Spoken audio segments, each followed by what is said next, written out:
Seeing we've reached the hour of 8:30, I'll call the Law and Government Committee to order. Kathy, can we have a roll call, please, this morning? Van Hoff. Present. Sullivan. Here. Kunkel. Sager. Here. Campbell. Here. Thornton. Here. Altough. Here.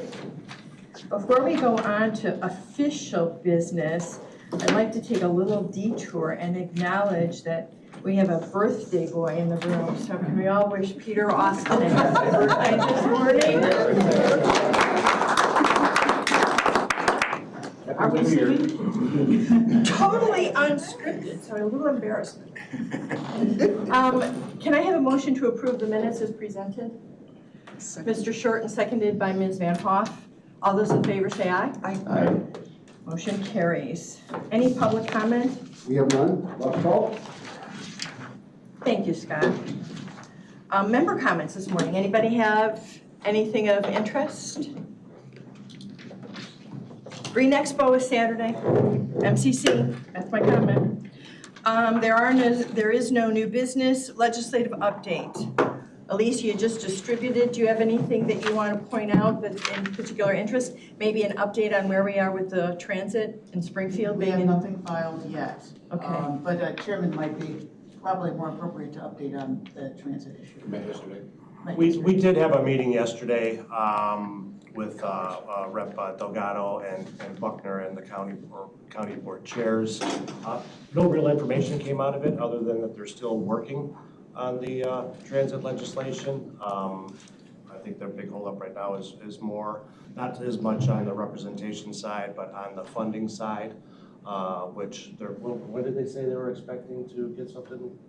By Thursday. I think they have to have it by Thursday, so they have promised that they will inform us when that legislation is filed so that we can review it, but it doesn't sound like there's going to be very much time to review. Well, both chambers have had public hearings, so they can waive the need for committee in both of the houses. It can go directly to the floor. So again, they could do it on Thursday and actually have something passed. But yeah, no real new news on that. Okay. Anybody have any questions on the legislative update or the report? Do you want me to touch on energy or? Yeah, why don't you touch it? Yeah, and maybe talk about the letter. That would be great. Thank you. Thank you. Okay. So there is an energy omnibus bill that's going on right now, and the Illinois State Association of Counties, through its Wind and Solar Task Force, did put out a letter because the legislation did not give counties, all of their zoning authorities back, which was, something that the solar and wind, task force should at least try to get some of that authority back, at least something, right? And in the end, after requesting that, the counties not have to have, full-blown hearings and votings on things that they can no longer control, just because, again, if you can't reject things without legal issues, why are you putting counties in such bad positions? It appears that there was a position put into the latest amendment that says that there will be a ICC, an Illinois Commerce Commission, that will be able to appeal zoning decisions made by the county since the state has put statewide standards, and needs to enforce them, and it would hopefully minimize litigation for counties.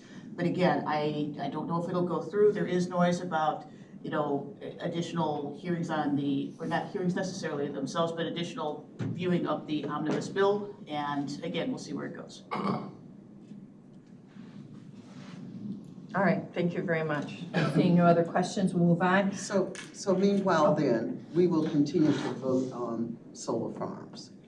Okay. Yeah. Just for clarification. And, I've dug pretty deeply into this with regard to the task force, and I will tell you that in solar's particular case, the state statute precedes everything else. So even if there's some issues in between ordinances, other statutes, it's this particular bill that will determine the final end outcome. So the comment that's in the legislation about that you must approve them if they meet all of the state criteria will hold until we find something else. Will County does have 3 lawsuits in the works that are challenging, but it's slightly different than perhaps some of the solar issues that we've considered, but we're tracking it. The state's attorney's office has done a remarkable job in staying informed and updated on what's going on. So they'll come forward. Carolyn? Ms. Campbell, excuse me. So what does doesn't Winnebago have a? I don't know, but I'll send that information on to them too. There's also another case that was decided with regard that the state's attorney's office is looking at to see if they can provide us with better direction. So we'll follow all of it. Mr. Saga. So, I guess commentary more than anything else, and that is that when solar farm petitions come before this body, and if we were to ultimately have a majority that did not wish to proceed with a given petition, then that's going to subject us to court action. Potentially, yes. Right. Yes. And so it again, you know, everybody has to take into consideration their own positions, right? It's the appetite for that. Right. And I would tell you that Will County has been extremely vocal at all of the task force meetings as well as just publicly that they have a big appetite and they're going to challenge, and that's why there's 3 lawsuits. So it's up to each individual county, I think, as to where we want to go. So I would say that we're kind of on the edge of that at the moment. I think so. Thank you. And again, you'll be updated. Again, I cannot tell you, our state's attorney's office is on top of this and following and obviously advising the chairman as well as Mr. Austin about where we are. And so if anything changes, I'm certain that we'll have an executive session and they'll share whatever updated information they have. And of course, as we learn more about this energy bill, if it does carry, Right. as we learn more about effective dates and, you know, how this ICC commission can come to be, I'll be sure to report to the county board on that. Mr. Chair, do you have anything you want to add to that or not really? Not really. I mean, I guess it depends on what your appetite for spending county funds There you go. on litigation is. That's right. That's it. And given the situation that we're in, and we're going through the budget and levy talks now, I don't know that there's a great appetite to have legal expenditures excessively. You said it better. Thank you very much. Moving on then, routine consent agenda. I am going to pull 7.1. It is why our chairman is here with us this morning. This is his initiative. I'd like to give him a few minutes to explain it. But other than that, does anybody else have anything that they'd like to take off the consent agenda as presented? Seeing none, can I have a motion then to approve the consent agenda? Mr. Sager, did I see maybe a hand? I did. Seconded by Ms. Van Hoff. Roll call, please. Sullivan, Yes. Sauger, Yes. Van Hoff, Yes. Campbell, Yes. Shorten, Yes. Altough. Yes. 7.1, Mr. Chair, the floor is yours, please. Thank you for indulging me. I figured I might show up today, that you might be wondering how this resolution got on your agenda today. A couple of months ago, I was informed of the passage of the Educational Choice for Children Act from the federal government, which basically sets up a federal scholarship tax grant for individuals who wish to donate to scholarship grant organizations to support education. Those funds can be used for K through 12 public schools, private schools, home schools, and those with intellectual disabilities to support them with tuition, programs, books, and the like. And this federal tax credit is a dollar-for-dollar tax credit, not a tax deduction on your federal income taxes, which can save a substantial amount of income taxes due. You know, the county has a limited ability to afford significant reductions of tax burden on its residents. But this program really does allow people to take advantage of a very significant reduction in their overall tax burden. However, the state of Illinois needs to opt into this program for our students to benefit from it. You know, as it stands right now, you know, individuals can donate to the program, but Illinois students can't participate unless the state opts in. So what we'll be doing here is letting our residents voice their opinion one way or the other whether they want to participate in the program as a state. And this will let Springfield know our desire to participate or not to opt into the program. Idea being, if this passes county board, what we would do is we would send it not only to the county association that this is our position, but we'll send it to all of our legislators as well and let them know that this is an initiative we'd like to have them take up in Springfield and become part of the program. Anybody have any questions? If not, I'll make the motion to approve the resolution, seconded by Mr. Shorten. Can we have a roll call, please? Campbell. Yes. Sauger. Yes. Sullivan. Yes. Van Hoff. Yes. Shorten. Yes. Altough. Yes. Thank you very much for being here. Please stay. Stick around. Moving on, we have presentation this morning. This kind of came about because I had attended a meeting and kind of opened my big mouth about the importance of partnerships and collaborations and highlighting shared services and what we've been able to accomplish. And in light of that, I did it at a fire trustee and fire meeting, and we have with us this morning, gentlemen, can I invite you up to the front of the room? We have Fire Chiefs Dan Wegner from Huntley. We have Fire Chief John, and we're joined, Knable, thank you. I never can pronounce it. Don Kerr from CCOM, and Brendan Parker from Woodstock Fire Rescue District. thank you. Hey, we tried to cover you all. Please sit. They have a proposal about a program called Pulse Point. I'm going to shut up and let you gentlemen kind of explain how it works and what your thought process was, with the idea at the end of this, what I really would like to do is to ask them to continue to work with shared services, Shaylin, which is why she's, well, you're always here. Shaylin, who is in the audience today, as well as potentially maybe emergency services to move this program forward. So gentlemen, the floor is yours. Dan. Yeah, we just want to start with saying thank you for inviting us in. And a few of you, Pam came out to our meeting, like you said. Carolyn came out and met us at a chat with the chiefs that we had in Lake in the Hills.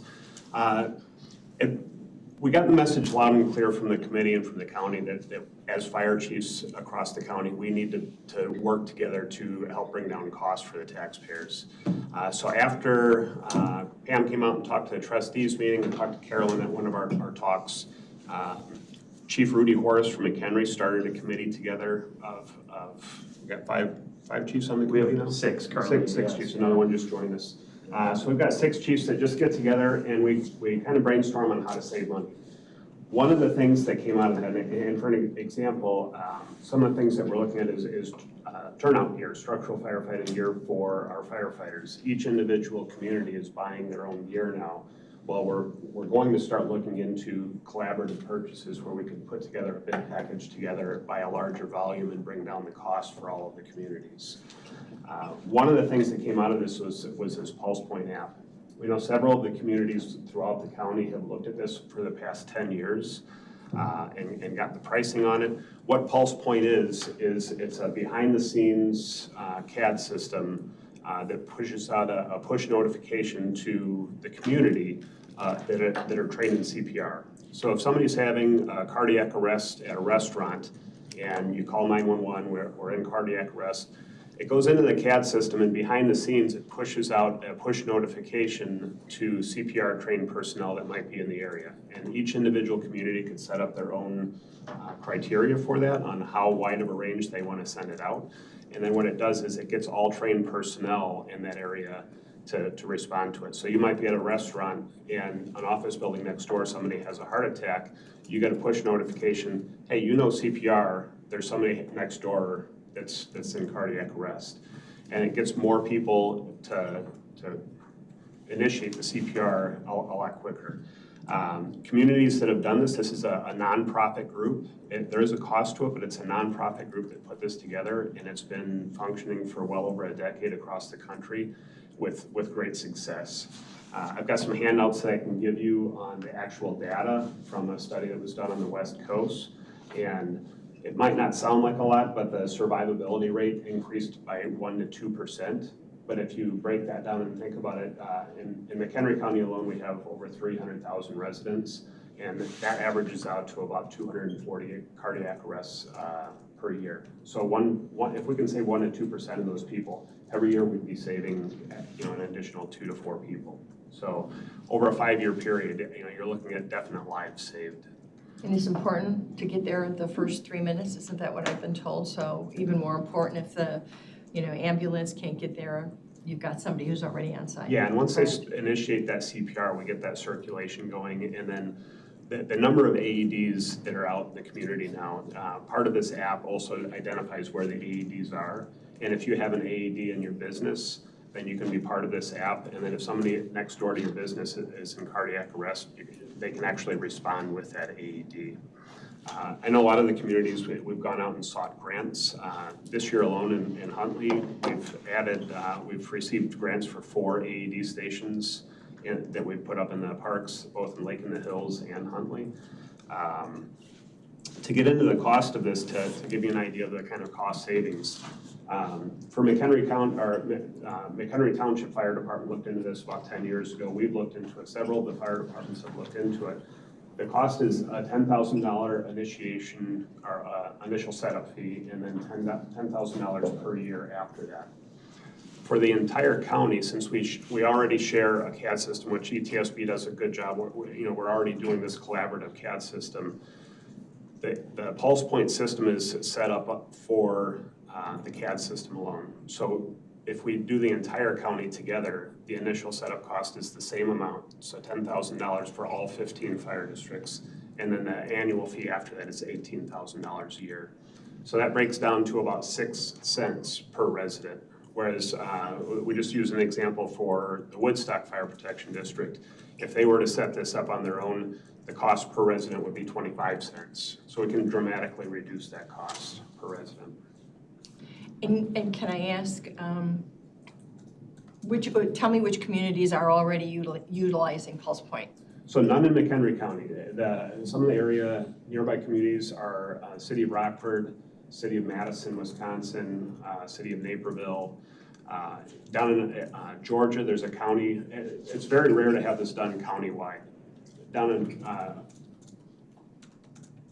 the county surrounding Atlanta, Georgia, is part of it, and they've seen great success with quicker bystander CPR. So we appoint individuals to certain fire districts.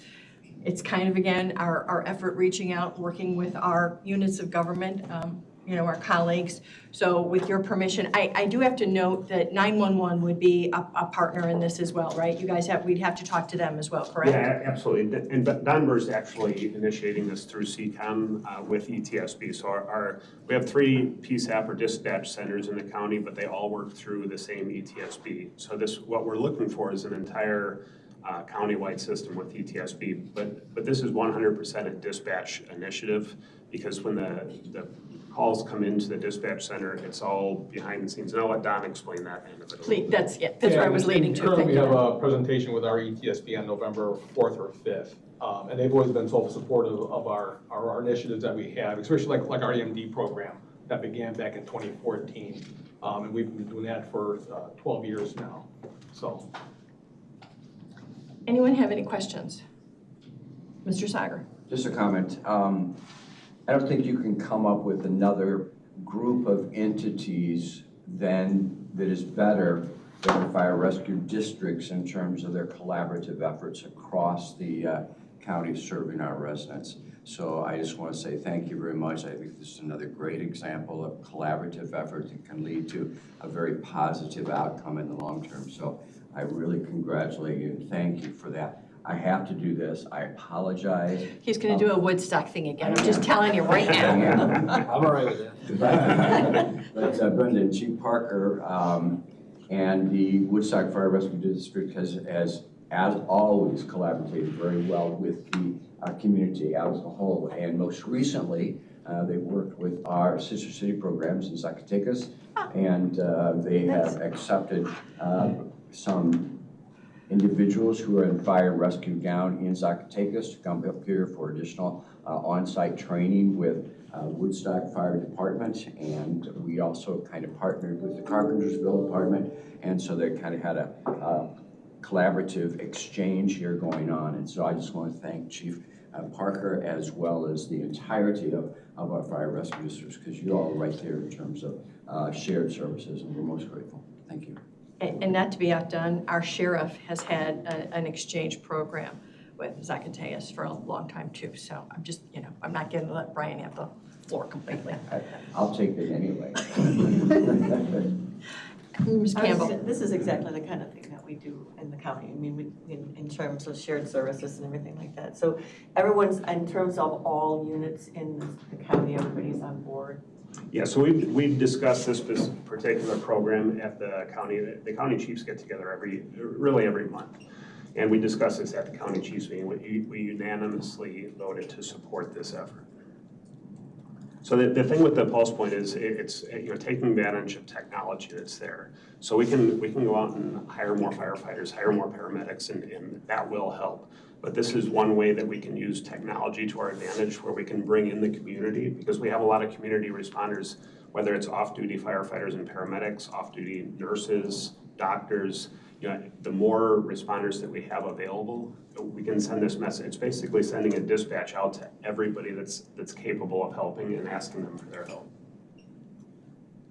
And the idea, again, is cost, right? I mean, if the county was the lead entity, we get the same access for all of our communities, as opposed to trying to have our smaller communities purchase something and letting the larger ones get the credit for having a program.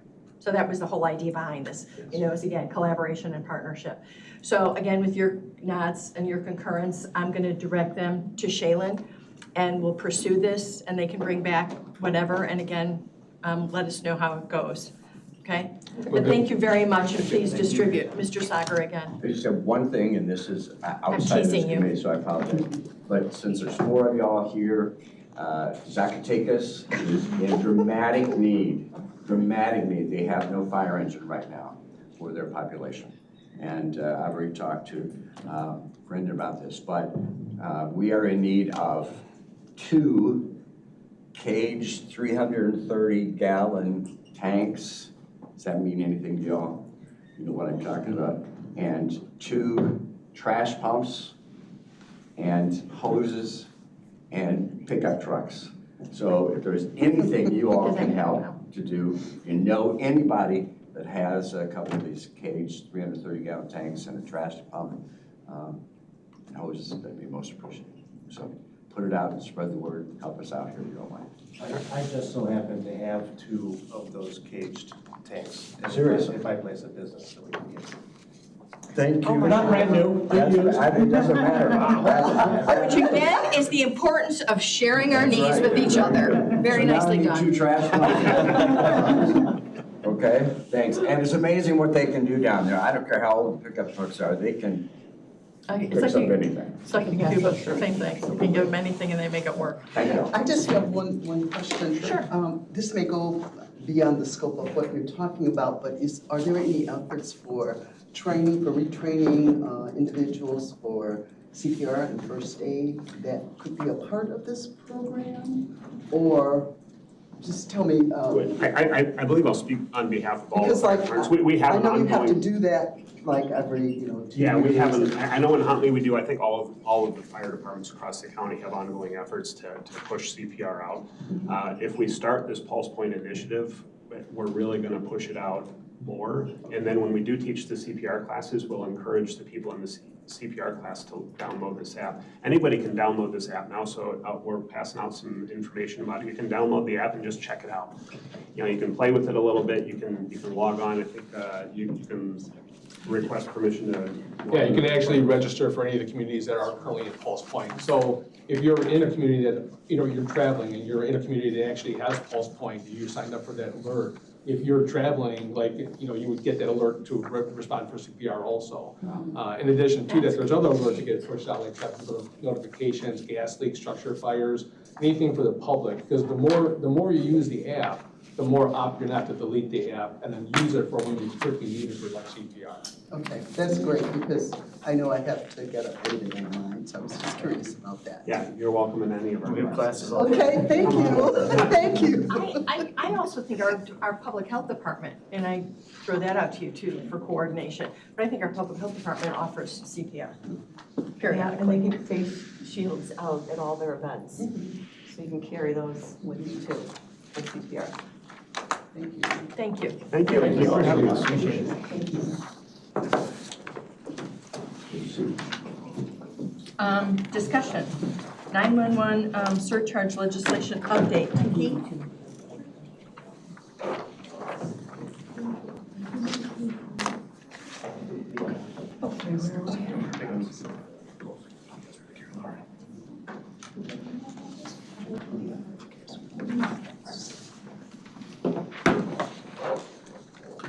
Good morning. Good morning. And I apologize, recognize the face, couldn't pull up the name until you just walked over, so I apologize. Mine? No. Oh, Randy. I knew him, I just couldn't remember how, so apologize, Randy. So again, I'm Tiki Schulte, 911 Director for McHenry County ETSB. Randy Sinatine, Assistant Director.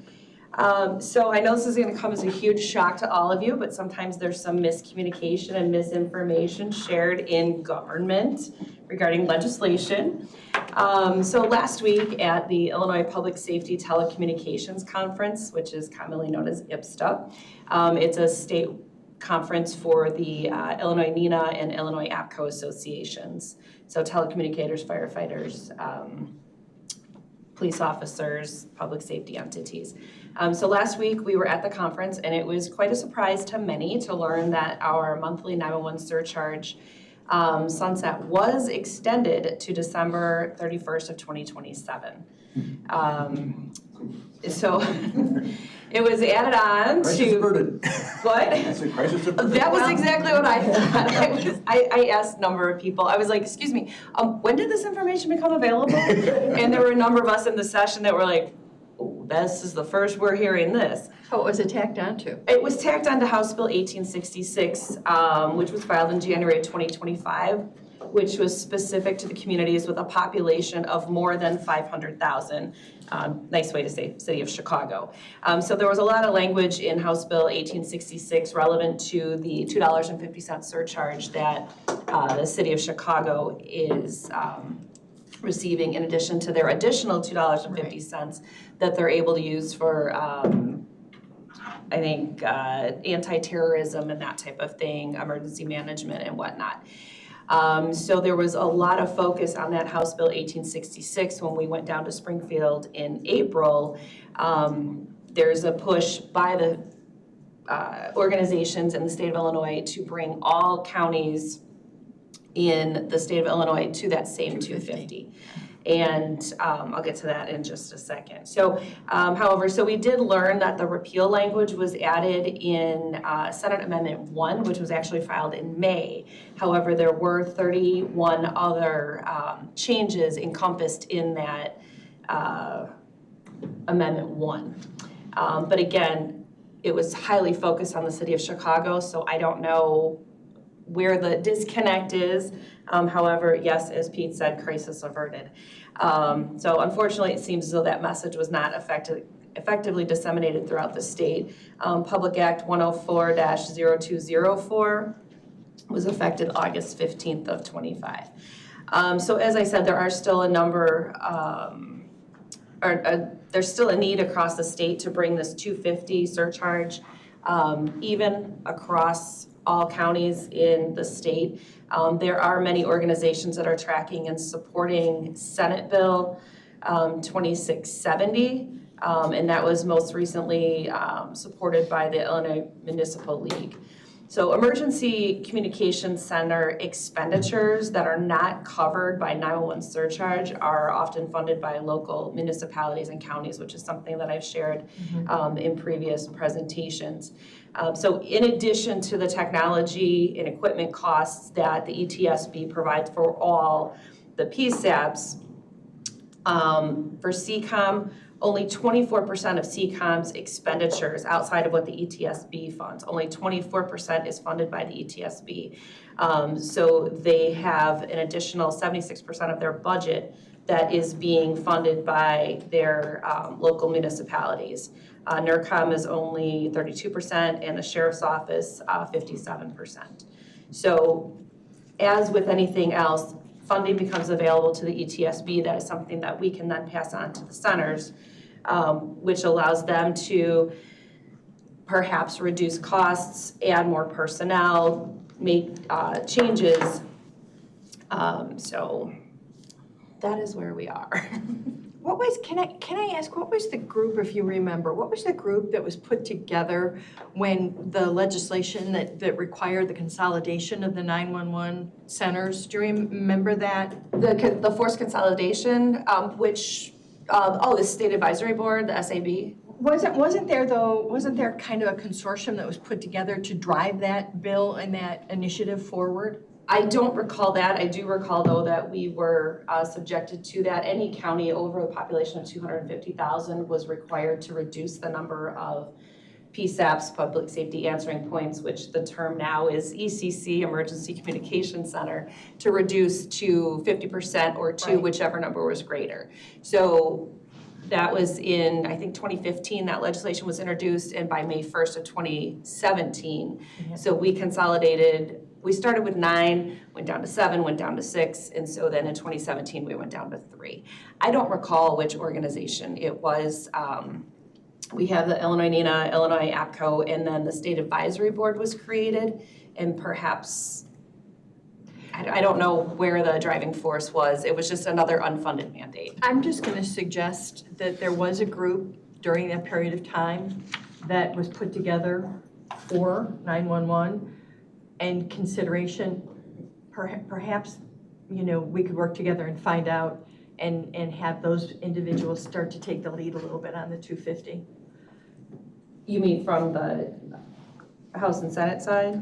Okay.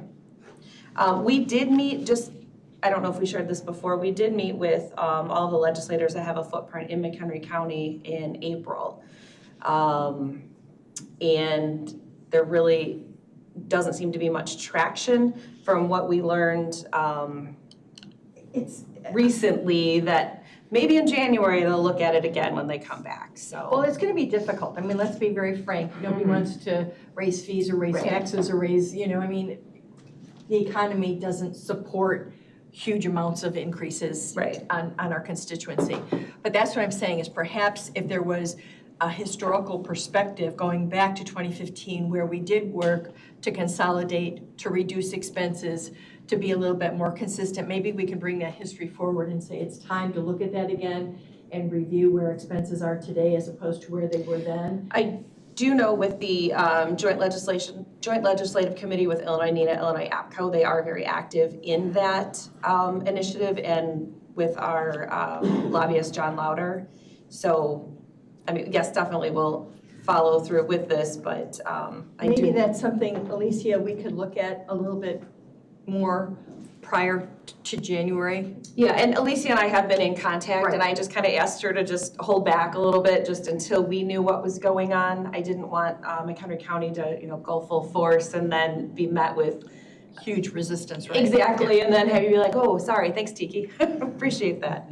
So, yeah, we will keep you advised as to what changes are coming about. That'd be great. So, It strikes me, Mr. Osborne. as I recall, when the 911 charges went up significantly. to the $1.50, What's that? to the $1.50 Yeah. for the entire state.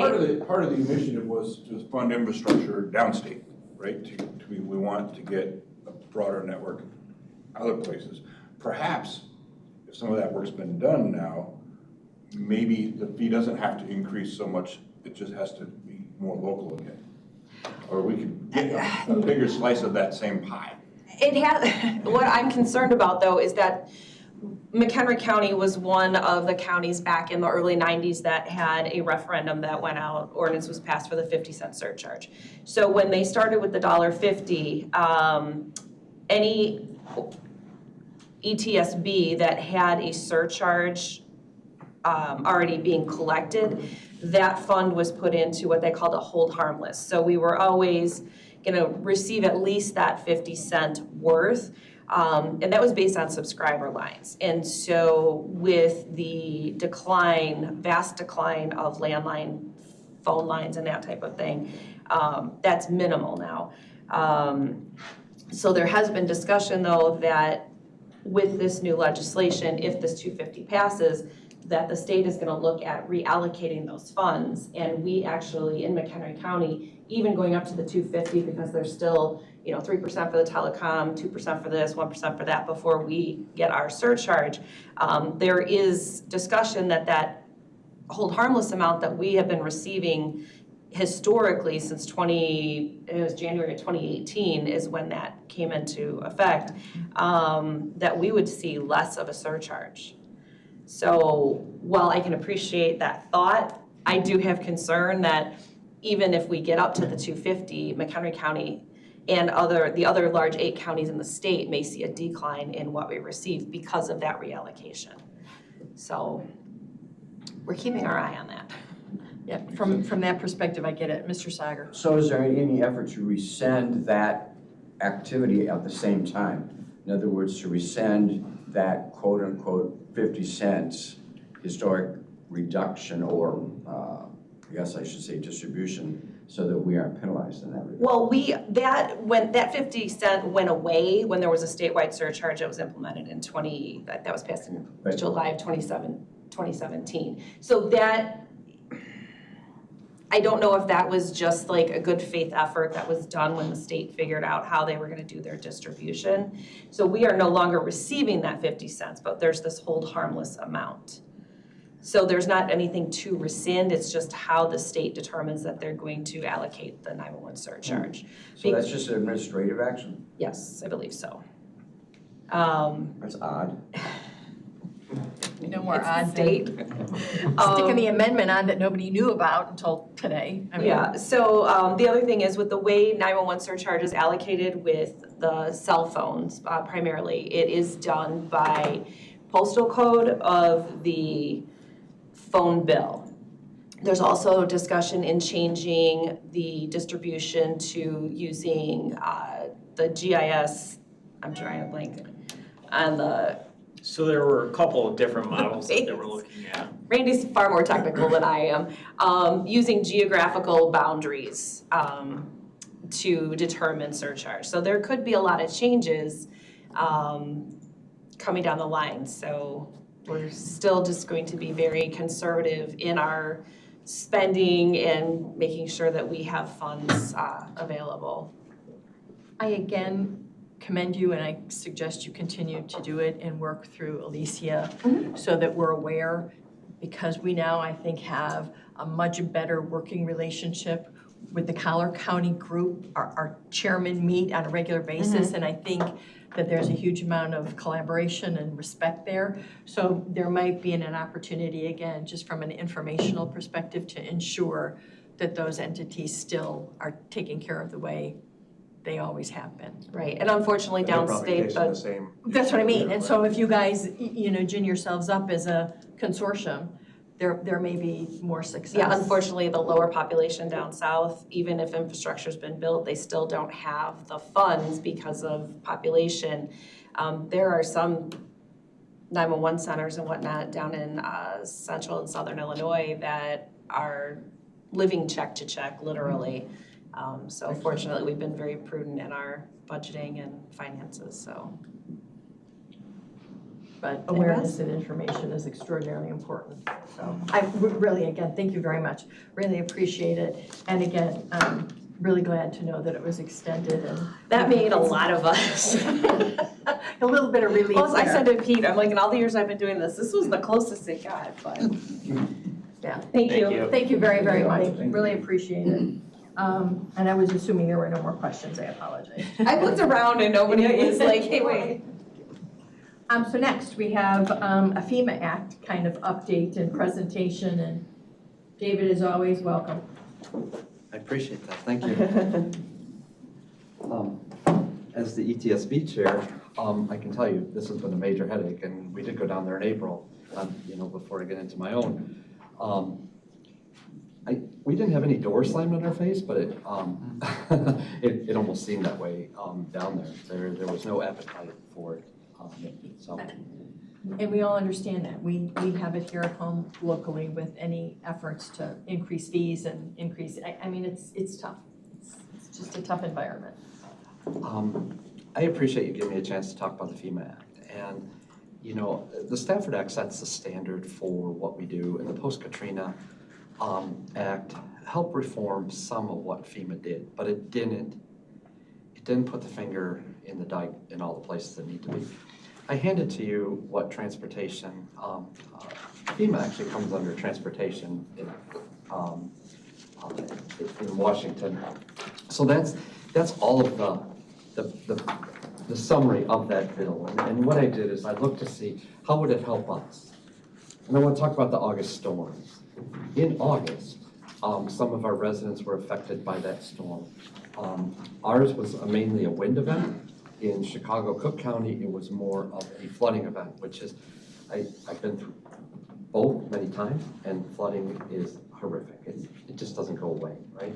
But it wasn't until the end of September that FEMA actually evaluated or allowed us to evaluate whether we would be up for, even applying for individual assistance. We knew public assistance was out.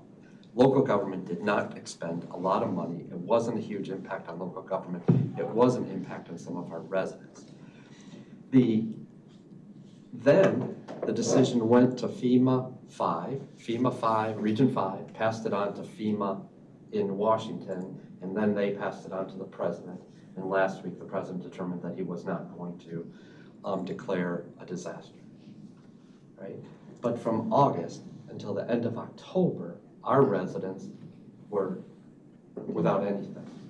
What the FEMA Act of 2025 is looking to do is to accelerate that process. If you have a disaster. I can tell you, and I've had talks with the IEMA, the interim IEMA director. We've both seen it. I collaborated a lot with him when he was Cook County's coordinator. We've seen a move by FEMA to move away from individual assistance for non-catastrophic events, and this would be considered a non-catastrophic. So it didn't surprise us on two fronts. One, you're all aware of, you watch the 10 o'clock news. The other front is FEMA doesn't want to be in the individual assistance business for non-catastrophic. So catastrophic would just be hurricanes and earthquakes. The FEMA Act of 2025 could allow us to get relief for some of our residents that are affected by disaster. And that alone would be a reason for us to support it, but there's a number of other ones. The basis, you heard in Hurricane Helene that the residents were getting $750, or that's what they're entitled to. It's something newer that FEMA had been doing. And that was supposed to cover housing and assistance costs. How long do you think in McHenry County could you live on $750? Right? So what the FEMA Act 2025 does was allow for the cost in your area and rising costs that occur. Another great reason for it. It also speeds up the reimbursement. If President Trump had declared a disaster based on our August storms, our residents wouldn't see reimbursement to sometime January, February. If you're holding off to replace your roof, now we're in snow season, right, and what have you. So that in alone, to me would be a reason for support of this bill. The second one, and we have fought this battle. You were still in Springfield when we were looking for this, mitigation. We have had challenge after challenge with our state in getting our mitigation projects through. And part of that is, and I'm just gonna use an example, I want to build a levee to stop that river from flooding this, right? I don't want to build a levee, I just want to use an example, right? So I want to do that. And the chairman says, yeah, make it happen. And planning and development said, greatest thing since sliced bread, right? Then I have to convince IEMA, right? And until the last 2 years when some pesky county coordinator started bugging them, you couldn't even find out who made the decision not to pass on our mitigation request. My thought process was, and it is now at IEMA, is if a county or a major city requests mitigation dollars and FEMA's got to approve it, pass it along. If it's wrong, FEMA will do it. IEMA was filtering out, right? What the FEMA Act of 2025 does is accelerates the process, gives more decision-making to the locals, and they would look at all projects and look for the credibility of that project, look for, you know, our ability to fund the 25%, most hazard mitigation is 75-25. Just a win-win-win for a McHenry County or DuPage or a Lake County, because we would put a project together, we would know it was validated, we wouldn't hit that bureaucracy. There could be some at the state, but myself and my Collier County coordinators are much more active in Springfield to not allow them to hold up the project. So, and now with FEMA saying, bring it on, let's look at it, if it's credible, we'll make it happen. So they'll expedite that process and they'll allow it to be pre-vetted. So you don't go through this year-long planning process and then somebody say, no, it's not gonna happen. It's pre-vetted at the beginning. Other things, this could help us or hurt us. That local control and flexibility are really increased because FEMA's looking to go lean. Well, I heard solar farm mentioned earlier, right? That's, for FEMA, anything not there in Washington is local control. So the state has some influence, but we would have more influence. And if my Collier County colleagues and I stay active like we have been for the last couple of years in letting IEMA know this is what we want, this is what's right. Scott was able to be at basically a hearing that we forced IEMA to have statewide with 3 different groups. We hosted it here in McHenry County for Northern to get our opinion through. We shifted what they wanted to do in the administrative rules. So we can do it if we work together. And so we have the right team now. So that local control and flexibility, it can be a huge plus for us. Before it was some blind decision somewhere in the hallowed halls of FEMA.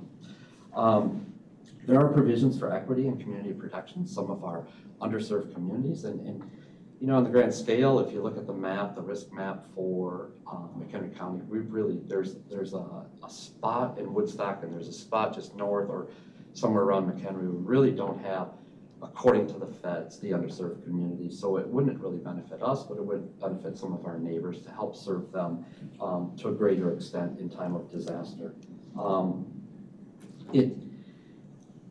It paves the path. You know, a couple board members have made it down to the EOC and our operations center here and say, well, we got to move into the 20th century, right? This act paves the path for us to help us do that, improve our lot in life. And you know, I learned an important lesson when I came here to McHenry County. I was always looking for an office with a window, and now I know that when I say that, I need to specify I want to look outside. But aside from that, maybe the FEMA Act will help me or specify that a window to the outside must be available. There's also less red tape for our volunteers. Sometimes we run into things, but it would reduce that red tape for our volunteers and our NGOs, and actually funding their programs direct from FEMA to our local level. So those are the big things that I wanted to tell you about. I really think it's right to support it. I don't know where it's going to go with the shutdown, and you know, their eyes are a little bit different. But the FEMA Review Council finally got off the ground and is finally moving forward. And they finally included the national organizations, International Association and NENA, the National Emergency Managers, the state directors, and the international is everybody. And they're finally allowing their input. So I think it's the right thing to do. I think it's a good thing to support. Not everything is rosy for us, but it's a heck of a lot better than what we have now. So that's what I had for you. What's the downside? Is there a downside to supporting? Is there something in it that you should draw our attention to that might be negative that we need to consider before we bring this to the draft a resolution and consider it, bring it to the full board, or? And I think that's kind of like next steps is how do we want to. Right, but I want to figure out not what the next step is. I want to figure out, do we want to? Yeah. It seems like it's pretty bipartisan. It is. Or partisan. 32 folks have signed on to it, representatives in the House. 19 are Republicans, 13 are Democrats. Any from Illinois? No, there's not. NACO's got its weight behind it. Obviously, they work very hard at being apolitical. They have to. And so NACO's working on, ISACO's put some support to it. That having been said, nothing's probably going to happen until early next year if we wanted to keep our powder dry and, revisit this in January. I don't think that would be a bad idea either. Nothing's going to happen, it would seem, before Christmas. I would agree with you. So you asked the negative. The negative is releasing control from Washington and putting it in Spring. Okay. If we stay active, if the Pete's and his group, the administrators and the coordinators, the county coordinators, stay in the same lane of traffic that we're in now and how we are approaching working with Springfield and with IEMA, we'd be in a lot better shape. If we drop our guard, then they could run wild again. The bill itself puts a lot more control on the states and the locals, but in this state, it starts with the state. So we might have to wrestle a little bit, or we might have to show them that. But at least we know the players in the Correct. state, right? Exactly. I mean, So you asked for the downside, that would be the downside.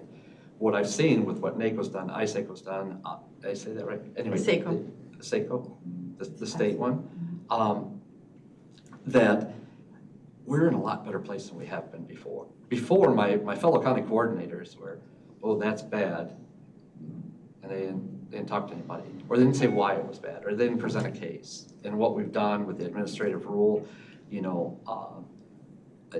is we've worked together, not just to say no, but to say that isn't right, but we've got a plan. And so I think if we hold together like that, I think we'll be okay. I could see this being a big item of discussion at the NACO legislative conference in February, and a general position be a plank in your legislative program for the spring.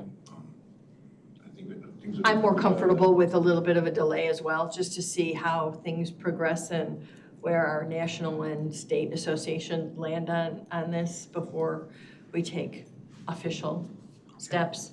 So maybe we could revisit it in January, little update maybe in December, but revisit a resolution in There's January. an easy general policy statement that goes in the legislative program that at least you have to craft. Right. Talk about, we support positive reform of FEMA and local control for something like that.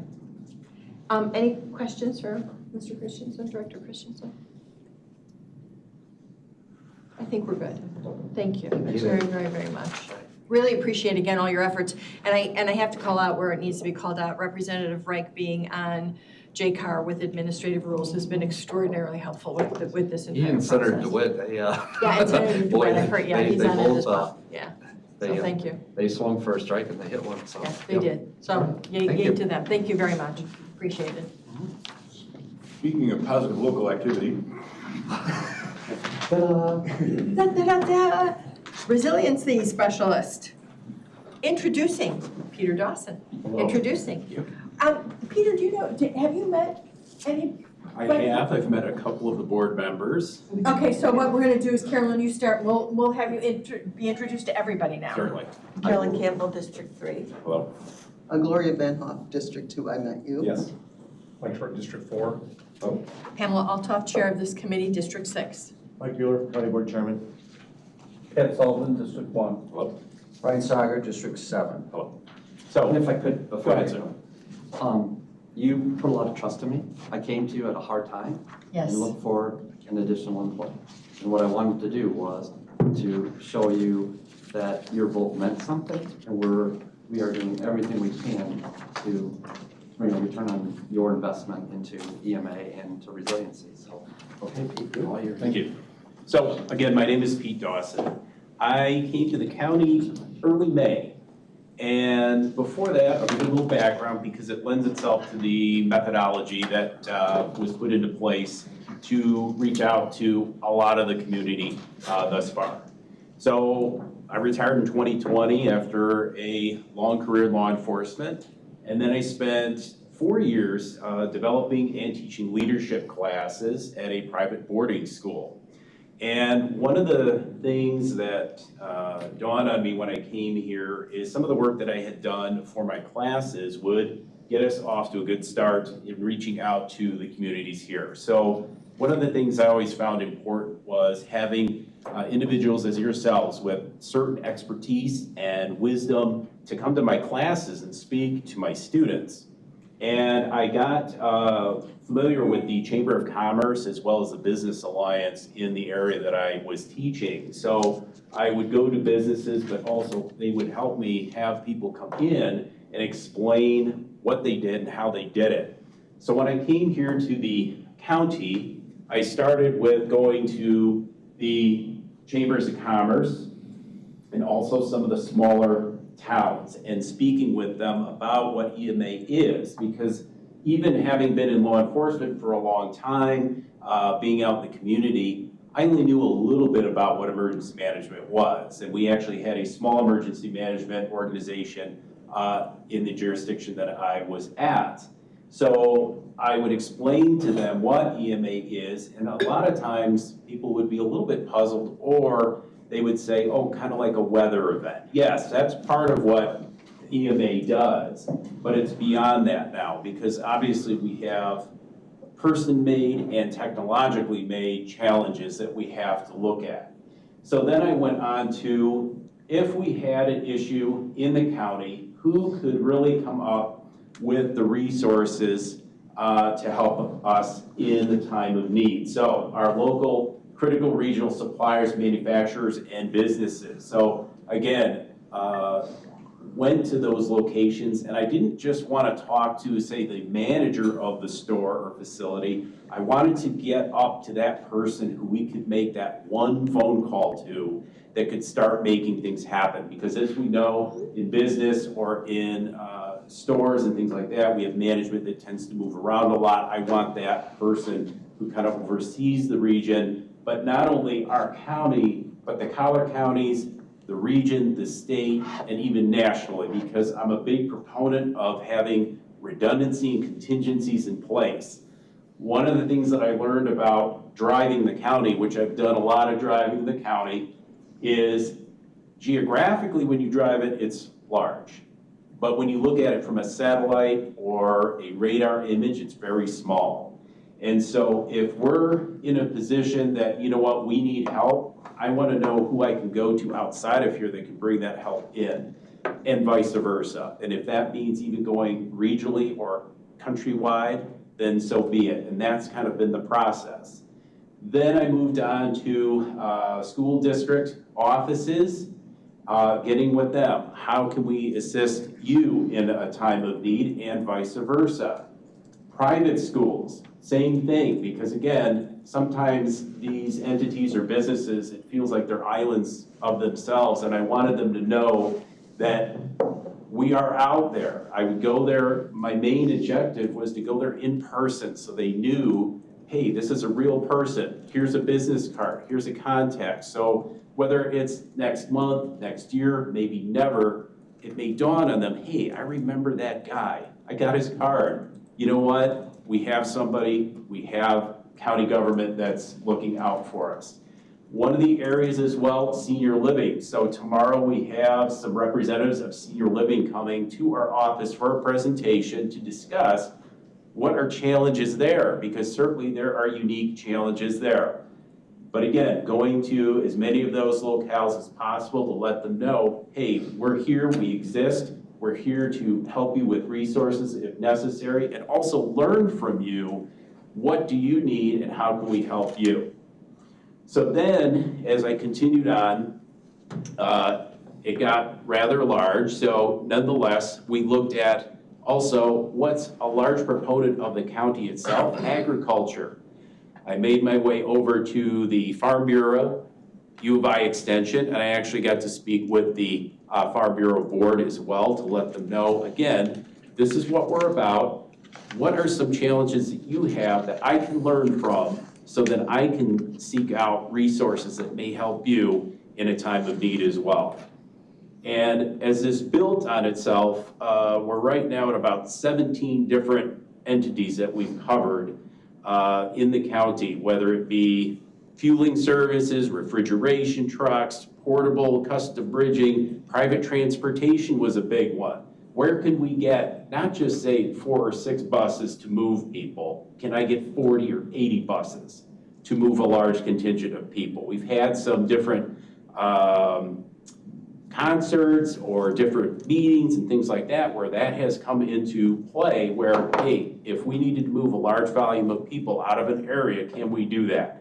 So we now have constructed really a manual or a book of resources that hopefully we can call on and count on that they can bring in, not just if I needed 10 light generators or heavy equipment, I can get 40 of these things or 80 of these things brought in if we needed it.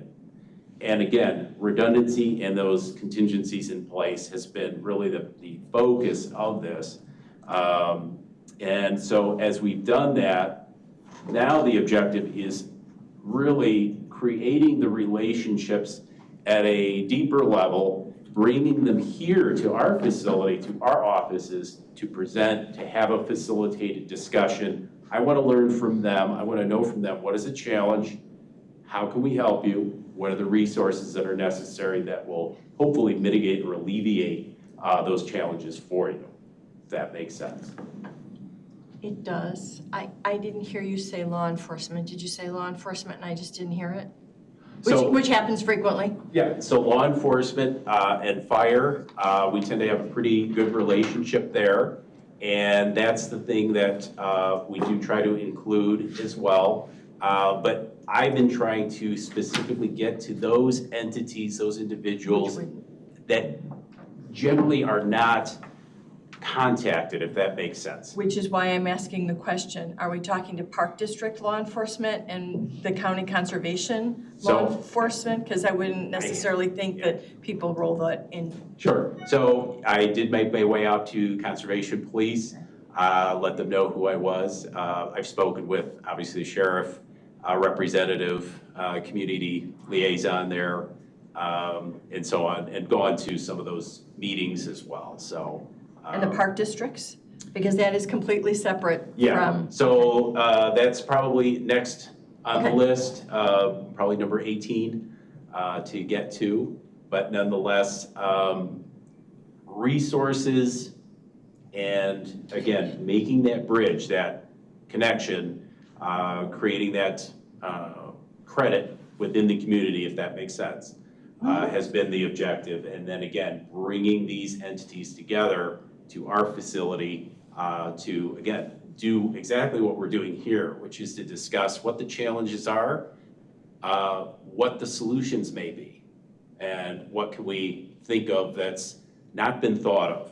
And I can tell you that every meeting I've been to, including this one just now, I've learned another path, another avenue in which to look at. And that's been the greatest benefit, I think, is, you know, when you speak to people, obviously everybody has their expertise and everybody has their knowledge that they can pass on, so. And I only have one other question and then I'll open it up to the committee members. And I'm making a massive assumption as I'm leaning over and looking that we're also dealing with public health. Yes. Okay. Yep. All right, just want to make sure. Any other questions? We'll start here, Mr. Sager, then Ms. Van Hoff. First off, remarkable. I think it's remarkable what you've done in a short period of time. I think that's absolutely essential, and I think that that's one of the things that is so important in emergency is to be able to get to the right people quickly to provide the resources that we need to accomplish some important first responder event. Question is really one of the local leadership structures. I can remember there was a requirement at one time, and I went through all this training, and I know that other mayors went through the training where we were talking about disasters and what your responsibility and where you fall within the listing of leadership and what has to be done and all those types of things. is that continuing right now? I mean, it seemed like that kind of went to the wayside. David, maybe you can help me. I will, sir. Brian, you're absolutely right, and it was through emergency management. Right, Yeah. and so I'm wondering if that level of organization and activity continues or not. So that hasn't been on Pete's plate yet. What we redid is we rewrote what we call the Blue Book. And the Blue Book was that guide that I developed when I first got here. We just updated it. It's all some of it's requirements, some of it's those moral responsibilities of the villages and the townships. We've recomposed that. We just got a thank you note from Effingham County because they're using our Blue Book. So that's our concentration, so we're gonna redistribute that to the communities through Shailen of what the responsibilities are, and then provide that same training that you had. There was a big push for training a few years ago, and it was the NIMS training, and we're gonna research that, and it'll probably be a little bit outside the resiliency realm that Pete has been in. I also wanted to mention, he talked about seeing people. Pete's not one to send an email and say, hey, we're EMA, here's what we do. Pete's one to knock on their door and say hello. And, we laughed at first because I asked him what the response was when he walked into a Walmart and said, I need to see your manager, because you can only imagine. And he got varying responses. But I also wanted to emphasize something else, and I'm piggybacking on your question here.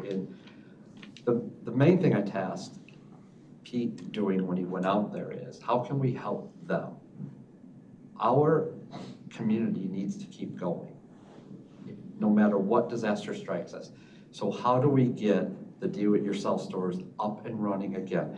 How do we clear roads that are their transportation path that can get their materials there so our residents can do it? How do we get the food stores open so people can feed themselves? How do we get the manufacturers up and running so that they can do what they do best, keep the economic engine going for the county, even in time of disaster? And so I think Pete was surprising people when he talked to them, because we were looking to see how we could help them, and what followed on is what they could contribute. The Luke Bryan concert, most recently, right? Mm-hmm. Brooke and I and Pete and Sarah were not sleeping at night if something wrong happened there. And if there had been a mass casualty event, how do we evacuate that? Pete, in his travels, found a bus company that was willing to be on standby, because you're not going to get the cars out of there. Yeah. And without that, just know this, that one less sleepless night because we had an answer to that problem. And they're willing to do it, and sometimes they can't say yes if you don't ask. And what Pete's done is he's been out there and found those things. So I hope it answered your first question and then added a little bit more to the rest of it. Thank you so much. Thank you. One of the things I wanted to say as well is, in being out and traveling around, that has led me to more resources, or possible resources, just by seeing vehicles, seeing construction being done, things of that nature. So as the director said, I like being out there. It lets me understand what the county is about, what it's doing, and what we're able to maybe do. If I can, sure. I want to say that training for local leadership in municipalities is incredibly important. And it seems to me, and I'm just being frank, that the training occurred, but there wasn't a routine review of that or initial training, because as we know, through elections, personnel change on the one hand, then there are those old people who've been there for a long time whose minds just go spongy and we can't remember all this. And so, I mean, routine, regular communication with municipalities to update them on process, procedures, resources, how we make those contacts immediately to deal with things is really important. Review. And frankly, who's in control? Yeah. Who's in charge? That's a huge issue, and so I encourage that outreach to municipalities, townships, to let them know that yes, there is a system here, and we need to stick with the system and the priorities and the plan. So.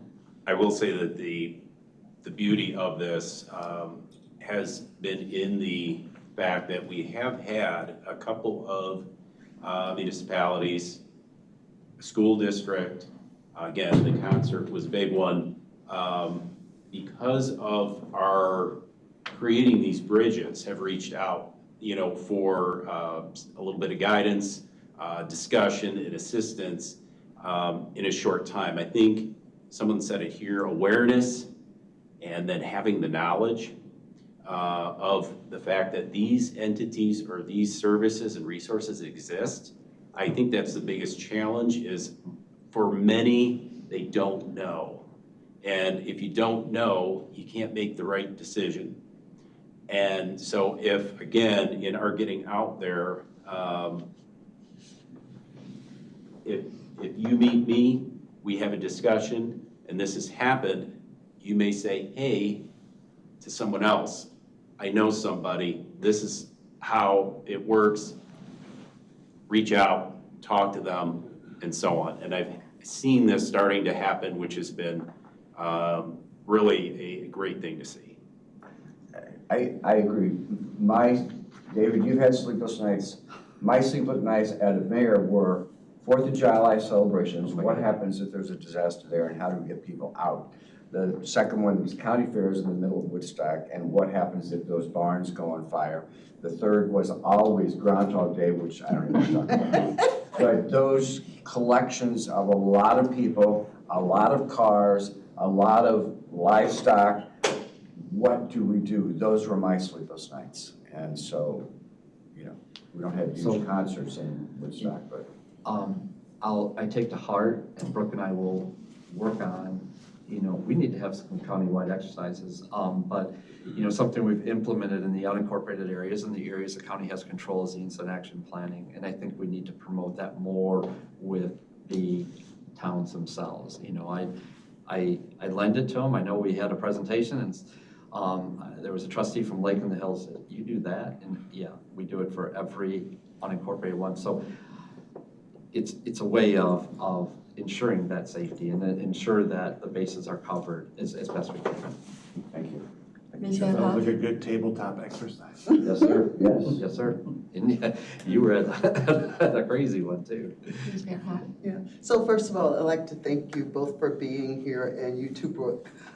I attended the presentation that you did on community trauma and resiliency, and in my studies, what we have discovered that a lot of times the barn door gets closed after the cows have already gotten out.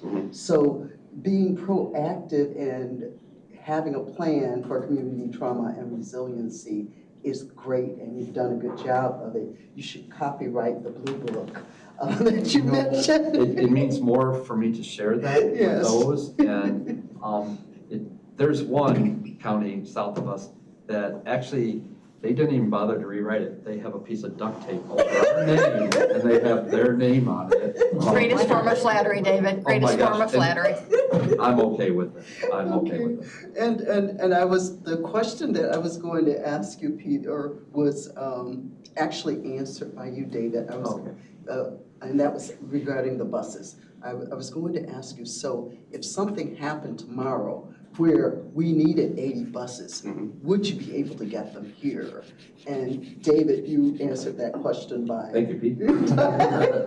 So thank you both for being here. Sure. I enjoyed that. Ms. Campbell. I was just going to say, so a lot of good comments, and I know it's really important, especially between units of local government, cities, and to have, there's so many things that can happen that we're afraid of with these big events, and having that in place, and that's something you've been doing right along. I want to get back to kind of, you know, Pete's position and the importance of this and the investment that was made by the county in having that foresight, that sometimes putting that investment up front and making sure that we're more resilient and we're prepared is going to help everybody in the county. And we actually pride ourselves quite a bit on our collaboration with our public partners, right? We put a lot of focus on our institutions But what Dave has been saying for several years since I started in my role as the liaison is we need to get out into the community and make sure that we are partnering with them and that we're creating that collaboration. So going to the chambers and going to the businesses, I mean, yes, it's important that, you know, all of our public institutions are taken care of and that we're helping the schools, for example. But people being able to get to the grocery store or getting to the warehouse or the Home Depot to get their supplies for their home where they can make some repairs until things, you know, smooth over. That's been really important. And so I just applaud you for first the foresight. You've been thinking about this for a long time. In Brooke's input as well, and Peter coming on board. And this is what that looks like. The fact that we're meeting with senior service living communities, that's huge. So I think, and this is just the start. So this has been fantastic. And if anyone's available that wants to certainly come and be a part of that, anybody is welcome to that. One of the things that came from the senior living visits was how would you move those people? Yeah. So creating private ambulance services that can help, because certainly the fire districts would be overwhelmed with that. So how can we help, again, with that redundancy to alleviate the pressures on them? Pete, when is that meeting? Is that next week? Tomorrow. Oh, it's tomorrow. What time? What time? 1 to 3? Here? At the operations center? Carrie? No, right here, right here. in the Right here. basement of the courthouse. A couple things. So, one, I'm assuming you're going to invite our community development, so that senior, we have a component, community development block grants, as well as the Senior Services Commission grants. I would hope that somebody from community development will go to that. They will. Right, yeah. We'll invite That's it. them. You got that message. That's what I was saying. And then, are you guys looking, you know what a large concern there was during and after the whole COVID pandemic. Are you looking at any of the information and data that we compiled thereafter to find the voids and what we could have done better and where that went, and kind of incorporating it into this resiliency? Because I would think that that's a real live practice of what we did well and what we didn't do well. So I'm assuming, yes, we're looking at that too. Definitely. I would ask that when you talk about those things that you incorporate that comment in your presentation. It was a very sensitive, I think, for all of us who served on the board at that time and those people who were engaged in community. That was a real large emotional political issue that I think we want to be prepared to be able to address at any time that we're in the public about what we've done with that and how we've improved. Sure, and that's the objective of having these groups, these entities come, is I want to hear, just like you're doing, I want to hear these things because, again, it opens up these different avenues or paths or possible gaps that may be there, so then we can address those things. And that's really the objective. I've had representatives of the major hospitals, and I asked them, what is your biggest challenge? And then when they would tell me, I would say, okay, let me see if I can't help with some of these things, whether it be reunification or staging or whatever. And so I would obviously look into these things and look for a strategy or a methodology which would help them in those situations. And that's the objective with having these groups there, is we get a host of perspectives and skill sets that can then say, hey, have you thought of this? Have you thought of that? And it's beautiful because then I can write it down and go, okay, here are some more avenues for us to take on. They also feed off each other too. Sure. Right. We found that the senior living are very silent. They're in their own little world. And so we'll see what happens tomorrow. But in some of the other groups that he's brought together, they tend to learn from each other of a bigger, faster, better way to do it, or I'm not doing it that way. Either way, it's helpful because they're growing on that. And I too add my, thanks and appreciation for all the work that's being done and your foresight in providing this opportunity for the county. But I'm also going to ask and tell this committee, because I think we're gonna pull this all together. We've had some issues with large events that either haven't come to the county and haven't been permitted, or events that have been permitted but aren't always working real well together, as you well know. There is an effort here in this committee to bring law enforcement, because some of the issues are enforcement, some of the issues are administrative. But between Planning and Development, new to you too, Planning and Development Committee and Law and Government Committee, we'll try and have an update on how it is we're trying to address some of these issues. So again, as you guys go out in the public and you talk to your constituents, you'll have firsthand information about what we're doing internally and how we're trying to address some of those gaps. And this will be part of it, I'm certain. And then the last thing I'll say to you, communication outside. It's always an area I didn't know. So the way we can coordinate our communication with our people, you know, what we're doing internally and how we're handling it and how we're working with our partners, the community needs to know that too, and we need to formulate a real clear idea of how we get those messages out to everyone, and not just those organizations we're talking to, but, you know, the people on the street. I agree. Good idea. Yeah, okay. All right. Anything else, because I've talked enough, Mr. Chair? Mr. Austin, do you have anything? Thank you.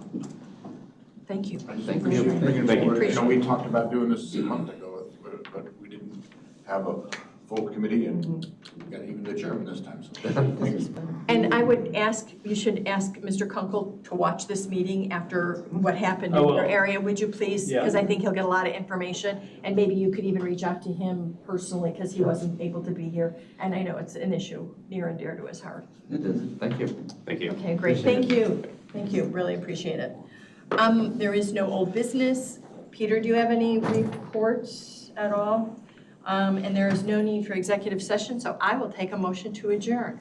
Ms. Van Hoff, seconded by Mr. Sullivan. All those in favor say aye. Aye. We be done. Thank you very, very much. Great committee meeting this morning.